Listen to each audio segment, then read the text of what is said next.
in a prima facie sort of sense. As in, Mm, when you look at it on the surface, it seems like it's an outdated term. mm. But I would say that you could probably make an argument that the pendulum is swinging back in favor of talking in that sort of manner.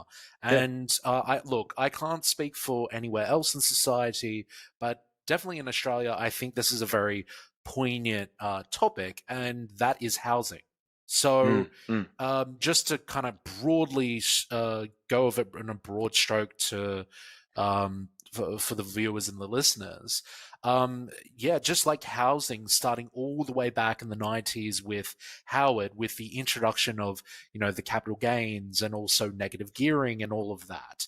And like that sort of started that process where suddenly you had people that not only were incentivized to have their own personal property, so one to live in, but then to have a nest egg, to go to their accountant and be like, hey, crunch a few numbers and lower my tax for me, so I get a benefit from that.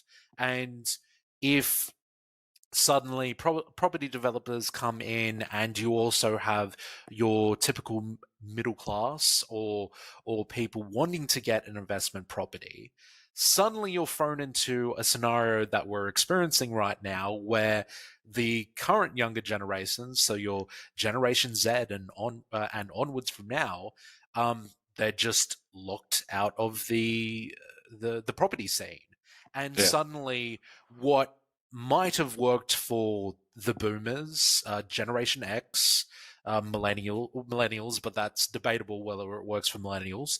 Um, if suddenly you're locked out of this situation and it doesn't benefit you anymore, then that kind of Adam Smith, capitalism works for everyone's self-interest. Suddenly, that doesn't necessarily work for your society. And Yeah. look, I can't say that this will eventuate in people developing class consciousness again, but No, but I the would say it does.